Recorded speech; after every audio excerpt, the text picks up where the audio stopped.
Imagine finding a lost wallet stuffed with thousands of dollars when you're starving and your little brother is sick. What would you do? A 7-year-old girl named Ella made a choice that would bring a billionaire to his knees and change 3 lives forever. Inside that wallet, she left a note so heartbreaking it shattered everything one man thought he knew about wealth, kindness, and what it truly means to be rich. This is a story that will restore your faith in humanity and remind you that the smallest acts can create the biggest miracles. Ethan Ward woke before dawn as he always did in his Beacon Hill penthouse that floated above the sleeping city.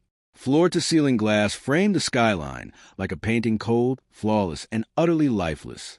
To the world, Ethan was a miracle of modern capitalism, the genius who turned an app into an empire. But to himself, he was just noise and numbers. His mornings were a ritual of control. Black coffee measured the gram, a silent treadmill run facing the Charles River, a brief scan of market reports that told him how many millions his algorithms had made while he slept. The table for 12 stood empty except for his untouched meal. The silence of success was deafening. Later that morning, while his company's board argued over projections he no longer cared about, Ethan stared out the window of the meeting room, wondering how something so full of light could still feel so gray. He left early, ignoring confused stares of executives who would later whisper that their boss was off. Maybe he was. All he knew was that for the first time in years, he didn't want another deal. He wanted air. He walked without purpose through Boston's narrow streets, his tailored suit out of place among the smell of roasted chestnuts and old brick. On the corner of Myrtle Street, a small bakery caught his eye. Its windows were fogged, its sign faded. Hale's Bread and Coffee, since 1954. Inside, the air was warm and real. The man behind the counter, gray-haired and dusted with flour, smiled as if greeting an old friend. "First time here, son?" Ethan nodded. "Yeah, I guess I just wanted something normal." "Then you came to the right place," the baker said, handing him a mug of coffee so strong it almost burned. It was the best thing Ethan had tasted in years. No cameras, no investors, just a hum of life. For 10 quiet minutes, he felt human. He left cash on the counter, thanked the man, and walked out into the crisp evening air. He didn't notice that his black leather wallet, stuffed with cards, IDs, and at least $3,000, had slipped from his pocket onto the wet sidewalk. Hours later, as the city lights shimmered in puddles, a little girl named Ella Gray spotted the wallet near the bakery door. She was 7, her coat too thin for the October wind. Her brother Sam, 5, clung to her hand, his lips blue from cold. "Maybe there's food money," he whispered. Ella opened the wallet with trembling fingers. The bills inside could feed them for months. She stared at them, at Sam's hollow eyes, and then shook her head. "It's not ours." But hunger has a voice louder than conscience. After a long silence, she pulled out one bill, a 20, and tucked it in her pocket. She found a scrap of notebook paper and wrote in shaky letters, "I'm sorry. My brother was hungry. I took one bill to buy bread. I promise I'll pay you back someday." She placed the note on top of the money, closed the wallet, and pressed it against her chest as if it were a secret too heavy to hold. The next morning, Mr. Hale found the wallet on the doorstep and moments later saw a familiar pair of children enter his shop. Ella handed him the wallet and the 20 she had used for bread. "It belongs to someone named Ethan Ward," she said softly. "Please give it back if he comes."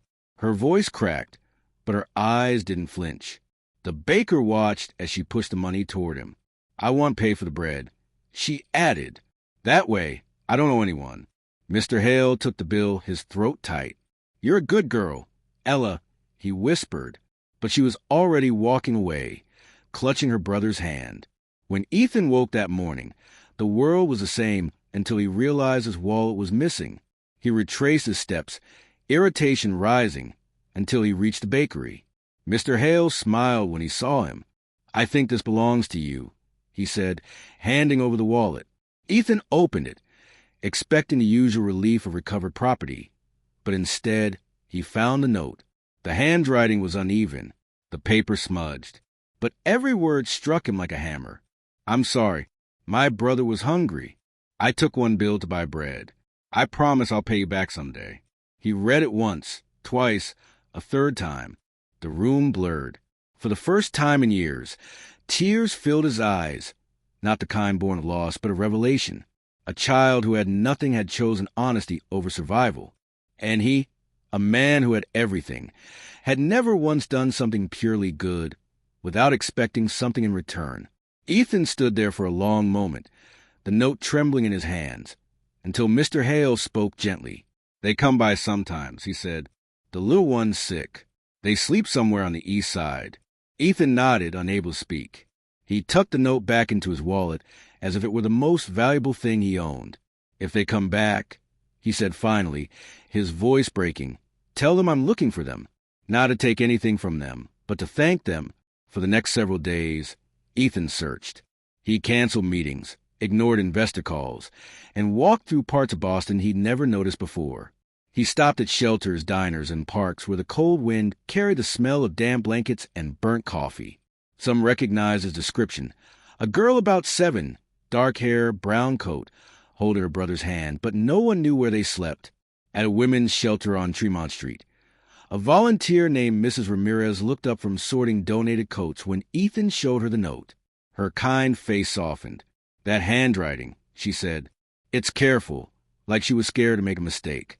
She told him that sometimes children like that avoided official shelters because they fear being taken from each other by social services. If she's protecting her brother, Mrs. Ramirez said, she'll hide anywhere the world doesn't look. The thought cut through Ethan like a knife. Boston's elegance faded block by block into quiet desperation. Graffiti walls, rusted fire escapes, and the hum of traffic beneath overpasses where forgotten people tried to stay warm. Hours passed. His shoes were soaked through, his expensive coat streaked with salt and rain. The more he searched, the more the city began to change in his eyes. The people he once passed without seeing now had names, stories, and faces. One night, exhausted, Ethan sat on a park bench near Government Center, holding the note under a flickering street lamp. The paper had softened at the folds, but the words still glowed like a living thing. He realized then that he wasn't just looking for Ella and Sam. He was looking for himself, for the man he might have been if greed and glory hadn't hardened him. On the 4th day, a woman in a red knit hat called out from under an overpass. "You look lost," she said. "Aren't we all?" he replied. She laughed softly, then pointed toward the end of the bridge. "There's a girl and a boy who sometimes sleep near the old bus shelter by the river. Haven't seen them tonight, but maybe tomorrow." That night, a storm rolled in without warning, sweeping across Boston like a punishment the city hadn't earned. The wind screamed under Longfellow Bridge, scattering scraps of paper and leaves across the frozen ground. Ethan's coat clung to his shoulders, soaked through as he walked along the edge of the river with a flashlight trembling in his hand. As he crossed beneath the bridge, the beam of his flashlight cut through the rain, and there, tucked beneath a broken concrete pillar, were 2 small shapes pressed together beneath a torn blanket. His heart slammed against his ribs. He stepped forward slowly. The older child stirred, then sat up, shielding the smaller one with her body. "Who's there?" she called, her voice trembling but fierce. Ethan froze. "It's okay," he said softly. "My name's Ethan. I'm not here to hurt you." The girl squinted through the dim light. "You're lying," she whispered. "People say that before they take you away." He took another step, lowering the flashlight to the ground. "I'm just here to help," he said. "You left me a note once, didn't you?" Her eyes widened. The boy beside her coughed violently, and the sound tore through the silence. Ethan knelt a few feet away, careful not to frighten them. "That's your brother, right? Sam?" Ellen nodded slowly, one arm wrapped around the boy. "He's sick. Don't call anyone, please. They'll take us apart." Ethan shook his head. "No one's taking you anywhere, but he needs a doctor." Rain pelted the pavement around them. Ethan unbuttoned his coat and draped it over the 2 children. Sam's skin burned hot beneath his small, trembling hand. "I have a car just up the hill," Ethan said. "Let me take you somewhere safe. You can rest, both of you." Ella's chin lifted stubbornly. "If you're lying, I'll run." He met her gaze. "Then I'll run with you," he said quietly. The words hung there, fragile and real. Something in her expression shifted. fear giving way to the faintest thread of trust. She nodded once. Ethan scooped Sam into his arms. The boy's head lolled against his shoulder, fever radiating through the thin blanket. Ella followed close behind, clutching the edge of his coat, as if afraid the moment she let go, he would disappear. At a private clinic, nurses rushed to take Sam inside. Ella refused to let go of her brother's hand until Ethan promised he'd stay beside them both. When the doctor finally stepped out, his face softened. "He's stable," he said. "Severe pneumonia, but you brought him in just in time." He glanced at Ethan, then at Ella, sitting motionless on the waiting bench. "She's been taking care of him, hasn't she?" Ethan nodded. "Looks like it." The doctor sighed. "Most kids in her situation don't last long out there. You might have saved 2 lives tonight." Ethan looked at the sleeping boy through the glass and whispered, "No, they saved mine." Later, as the storm calmed outside, Ella sat beside her brother's bed, clutching his hand. Ethan brought her a cup of hot chocolate from the vending machine. "Why are you helping us?" she asked. He sat down beside her. "Because you helped me first." She frowned, not understanding. Ethan pulled a note from his wallet, unfolded it carefully. "You wrote this." "I read it, and it changed everything." Ella's eyes dropped to the paper. "I didn't think you'd ever see it," she said quietly. "I did," Ethan replied, "and I'll never forget it." That evening, after Sam was released, Ethan drove them to his penthouse. The elevator doors opened to a space that looked more like a museum than a home. Glass, chrome, silence. Ella stepped inside cautiously, her shoes squeaking on the polished floor. "You can stay here until he's better," Ethan said gently. "No one will bother you." She stared at the sweeping view of the harbor, her voice barely a whisper. "You live here alone?" "Not anymore," he said. That night, he made grilled cheese sandwiches, burned the first batch, laughed at himself, and tried again. Ella smiled for the first time, a small flicker of warmth breaking through the shell of fear. When the children finally fell asleep on the couch beneath a mountain of blankets, Ethan sat in the armchair across from them, unable to look away. For years, Ethan Ward had measured worth in numbers, profits, properties, stocks. But that night, in the quiet hum of his living room, he learned the simplest truth of all. Sometimes the smallest hearts carry the greatest courage. And for the first time in a decade, the billionaire who once felt nothing whispered a silent prayer of gratitude for a note, a storm, and 2 children who had shown him what it meant to be human. The weeks that followed felt like a fragile kind of peace.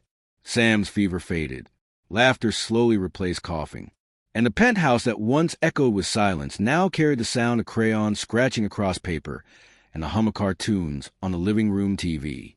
Ella learned how to make pancakes with Ethan, standing on a stool by the counter, her hair tied in a messy braid. Every morning she'd ask the same question, "Are we going to stay here forever?" And every morning Ethan would smile and answer, "For as long as you need." But forever, as he would soon learn, rarely lasts as long as it should. It began with a phone call from a private investigator Ethan had quietly hired. "I think I found something," the man said, or rather someone. The investigator told him about a man named Daniel Grace, Ella and Sam's father, recently released from a correctional facility. The file said Daniel had served time for breaking into a pharmacy while trying to get medicine for his dying wife.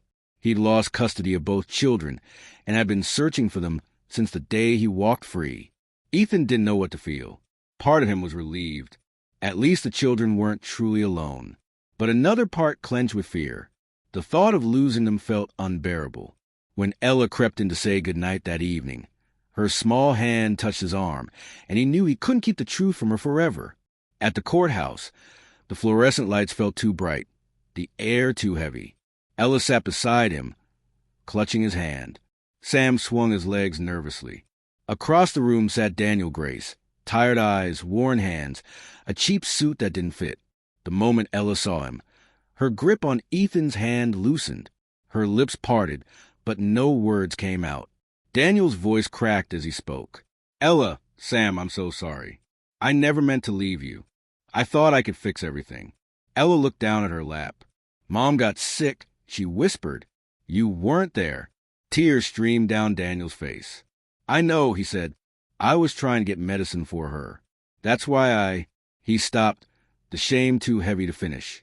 Ethan wanted to hate him, wanted to blame him for every tear, every cold night those children had endured. But as he watched Daniel struggle to hold himself together, Ethan saw something painfully familiar. The face of a man who'd made mistakes trying to protect what he loved. When the judge entered, the room settled into silence. Daniel stood and addressed the court. "Mr. Ward gave my kids what I couldn't: safety, warmth, a future. I can't undo my past, but I'll spend the rest of my life earning back their trust." Ethan rose slowly. His voice was calm but raw. "They saved me," he said simply. "Before I met Ella and Sam, I had everything money could buy, and none of it mattered. I can't imagine a life without them now. But they deserve the chance to know their father." The judge studied both men for a long moment, then spoke with measured care. "Mr. Ward, your guardianship is extended for 6 months. Mr. Grace, you will be granted supervised visitation rights during that time. The court expects full cooperation from both of you." It wasn't victory or defeat. It was something fragile in between.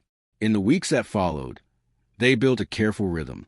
Visits at the park on Saturdays, phone calls on weeknights, long talks about what the kids liked to eat, how Sam's reading was improving, how Ella had started painting sunsets again.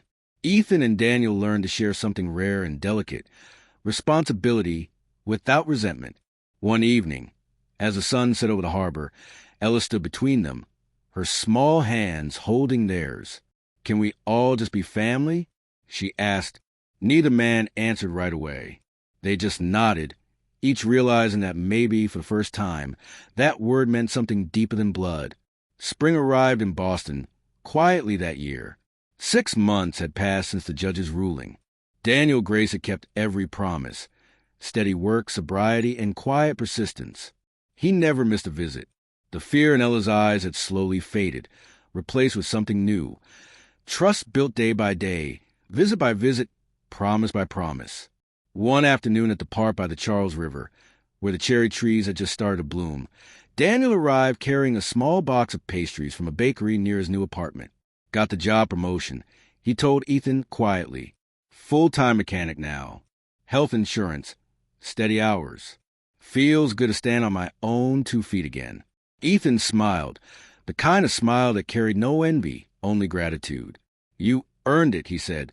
Sam, his cheeks dusted with powdered sugar, leaned against Ethan's shoulder. "Are we still a family?" he asked through a mouthful of pastry. Ethan looked at Daniel, then back at the boy. "Of course we are," he said. "Families aren't about where you live or what your last name is. They're about who shows up. And both your dads are here." The word dads hung in the air for a moment, but neither man corrected him. As the sun began to dip, Ethan pulled out the old note, the one Ella had written months before in trembling handwriting. "Do you remember this?" he asked, handing it to her. Ella smiled shyly. "I thought you'd thrown it away." "Never," he said. "It reminded me what honesty looks like when the world's forgotten it. But you don't owe me anything anymore, Ella. You already paid me back more than you'll ever know." She looked down at the paper, tracing the faded creases. "Can I keep it?" she asked. Ethan nodded. "It's yours." It always was. On the drive back to his penthouse that evening, the city lights shimmered against the windshield, but the view no longer carried the same emptiness. He thought of the children's laughter, the way Ella had started humming while she painted, the sound of Sam's small voice asking if they were still a family. The loneliness that once defined him had been replaced with something far more enduring: connection. What began as a simple story about a lost wallet became a journey that transformed 3 lives forever. Ethan Ward, once a man defined by his fortune and his loneliness, found meaning in the most unexpected way, through the trembling handwriting of a little girl who had nothing but honesty and hope. That note didn't just reveal Ella's character. It exposed the emptiness in Ethan's own life. For the first time, the billionaire who owned half of Boston realized he was the one truly poor. Poor in love, poor in connection, poor in purpose. His search for the children wasn't just about returning a wallet. It was about finding what money could never buy: humanity. Every cold street he walked, every stranger he spoke to, stripped away another layer of pride, until all that was left was a man desperate to do something good. And when he finally found Ella and Sam huddled beneath that bridge, he didn't just rescue two children from the cold. He rescued himself from the emptiness he had been living in for years. Then came Daniel Grace, the father who had lost everything but hope. His return could have torn that fragile piece apart, but instead it tested the true strength of everyone's character. Ethan could have fought for custody, clung to what he'd built, but he chose compassion over control. He chose to share love instead of possess it. And in that act of humility, two men who came from opposite worlds found common ground, the shared desire to give two children the future they deserved. In the end, they didn't just rebuild a family, they redefined it. Ethan, Daniel, Ella, and Sam became proof that family isn't about bloodlines or wealth. It's about the people who stay, who care, and who choose each other even when life gets complicated. What began with guilt and chance became a testament to second chances and the healing power of love. The message of their story is simple but powerful. No act of kindness is ever too small to change a life. That note, written by a hungry child, set off a chain of grace that touched every person it reached. In our modern world, where people often look away from suffering, this story reminds us that empathy still matters, that generosity still saves, and that redemption can begin with one honest choice. Kindness is not weakness. Compassion is not naive. And helping one person may just be the thing that helps you find yourself. If this story moved your heart, subscribe to our channel. Your support helps us bring more stories like this. Stories that remind us of who we are and who we can still become.